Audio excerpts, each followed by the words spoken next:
수도권 아무래도 수도권 민심에 영향을 줄 만한 일정이 내일 있을 것 같은데 윤석열 대통령이 이미 녹화는 마쳤다고 하고요. 네, KBS 네, 네. 신년대담이 아마 내일 밤에 네. 방송이 될 가능성이 커 보여요. 김건희 여사 관련된 입장도 밝혔다고 하는데 네, 네.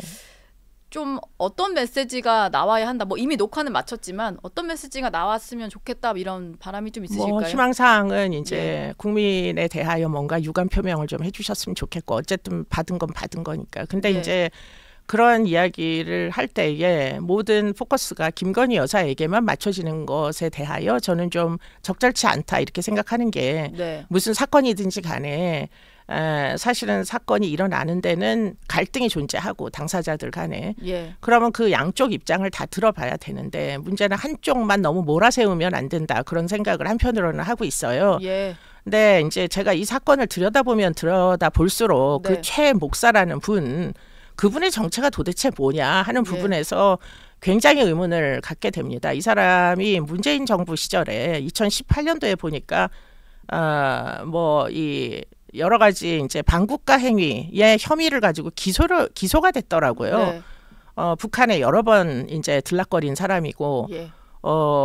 김일성 관련된 무슨 신화 같은 그런 이제 이야기들을 이제 확신을 가지고 미국에서 언론사를 이제 만들었더라고요. 아, 언론사까지요? 네, 미국에서? 예. 그래서 거기다가 이제 그런 이제 북한의 추종적인 기사를 계속 언론에 보도를 하면서 이제 미국 내에서 뭐 일종의 그 공작 활동을 폈던 사람이고 네. 친북 종북 활동을 폈던 그런 이제 사람이라면 지금 그 언론사는 제3자에게 넘겼습니다. 네.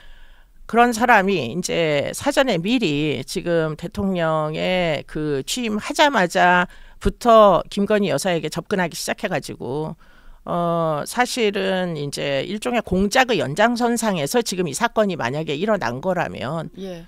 그렇다면 제가 어디선가 얘기했지만 이건 덫이었다 이런 얘기를 한 적이 있어요. 네. 그렇기 때문에 그런 것들에 대하여 국민들이 좀 정확하게 알 수가 있는 상황이면 좋겠는데 지금 그 최 목사라는 분의 정체는 지금 지상파에서 별로 보도를 하지 않더라고요. 네. 예.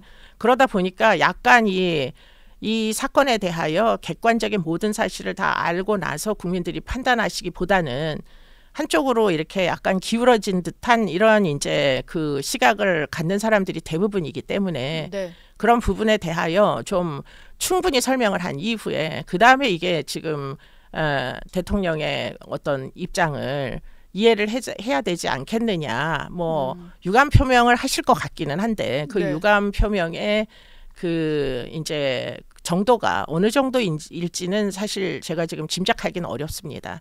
그런데 어쨌든 그 유감 표명이 충분하다, 충분하지 않다라는 거를 거론하기에 앞서서 네. 이 최 목사라는 자의 정체는 뭐냐라는 예. 점을 일단은 국민들께서 정확히 아셔야 될 필요는 있다. 네. 네.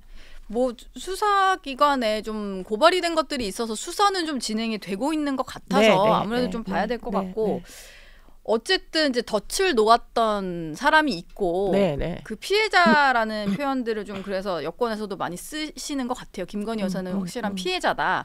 그럼에도 불구하고 이제 설명은 필요하다. 뭐 이렇게 단계적으로 넘어가는 건데 일각에서는 대통령이 아무리 유감 표명을 하더라도 김건희 여사의 어떤 직접적인 설명이 없다면 그건 그냥 대리 사과에 불과하다. 뭐 이런 벌써부터 좀 폄훼하는 네, 말들도 네, 나오거든요. 네, 네. 거기에 대해서 좀 동의하시는 편이신가요? 어떠신가요? 뭐 저는 이제 본인이 제가 워낙이 뭐 아시겠지만 직접 제가 비례를 거절한 이런 이제 예. 성격이다 보니까 저는 본인의 일은 본인이 해야 한다. 네.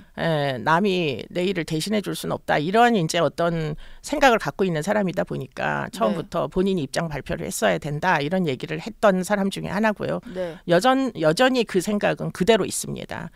그런데 이제 곰곰이 생각을 해보면 그분 입장을 생각을 해보면은 그 사람은 아마도 이제 언론 앞에 서는데 일종의 그 불안감 또는 이제 두려움 이런 게 틀림없이 있을 것 같기는 해요. 왜냐하면 김건희 여사 입장에서는요. 네, 김건희 예. 여사 입장에서는 네. 왜냐하면 그분을 줄리라고 접대를 받았다고 여겼던 이제 네. 여겼을 뿐만 아니라 언론에 나와서 접대받았던 적이 있다고 한 분이 실존하시잖아요. 태권도 무슨 협회장 전 예. 태권도 협회장이라는 분. 네. 그분은 뭐 이제 그 아이라고 표현하면서 그 아이의 내가 시중을 들었다. 몇 네. 번이나 시중을 든 애다. 네. 이렇게 이야기를 하신 분이 여전히 지금 구속도 안 된 채 네. 마구 돌아다니면서 여전히 줄리라고 주장을 하고 계시잖아요. 그러니까요. 네. 그런 사람이 존재한다는 사실을 안 이제 그 김건희 여사 입장에서 그러면 사과라는 게 대중 앞에서 내가 사과를 해도 하나도 이게 반전이 안 된다. 진실이 밝혀지지 않는구나 하는 생각을 하실 수는 있을 것 같아요. 그래서 아무리 설명해도 진짜를 믿어주지 설명해도 않으니까. 안 믿으니까. 그러니까요. 네. 그러니까 그런 이제 아무리 설명해도 믿지 않는 이런 어떤 뭐 세상의 이제 시류를 보면서 아 내가 굳이 또 나서서 이번에 예. 또 사과를 해봤자 하나도 제대로 밝혀지지 않고 지금 공작에 의한 이제 일이었다라는 네. 사실을 내가 주장해도 아무도 안 믿어준다면 이게 내가 뭐 사과를 할 필요가 있겠느냐 이런 이제 어떻게 보면 생각은 하실 수는 있을 것 같아요. 또 두려움도 있으시겠죠. 예. 근데 그럼에도 불구하고 뭐 아쉬움은 틀림없이 있습니다. 그 자리가 사실은 국민 앞에 뭐 나서서 좀 낮은 자세로 설명을 해주시고 그럴 수 있는 인내심이 있고 뭐 여러 가지 어려움에도 불구하고 네. 그런 이제 입장을 직접 밝혀주시는 이런 상황이면 얼마나 좋겠느냐 하는 희망사항은 있으나 그러나 지금 이 최 목사와 연관된 문제는 이것은 뭐 공작이었다라는 건 지금 틀림없는 사실인 것 같아요. 예. 그래서 그 네. 부분에 대해서는 차후 수사가 진행되면서 다시 한번 뭐 진실이 밝혀지면 그때 가서 입장을 들어도 지금 충분히 기회가 있지 않겠느냐 이런 생각을 합니다. 예. 네. 그러면 들어보면 사실 교수님 입장은 뭐 번복이라고 할 수는 없는 것 같고 조금씩 이제 그 최재형이라는 사람의 최재형이라는 어떤 사람을 실체를 알게 되는 거죠. 예. 이게 공작이구나. 네. 뭐 또는 최재형이 사실은 어쩌면 간첩일지도 모른다. 그리고는 이 사람이 한두 해가 아니라 정말 묵은 북한을 몇 번이나 갔다 온 목사라는 분이 사실은 그렇게 김일성을 숭배를 하면 안 되는 거거든요. 우상 숭배를 목사님이 하신다는 건 있을 수가 없는 얘기인데 네. 그런 모든 어떤 종교적인 터무니없는 일부터 시작해서 이 사람에 대한 캐릭터를 알면 무조건 김건희 여사를 비난할 수는 없지 않겠느냐. 그런 생각에 도달을 한 겁니다.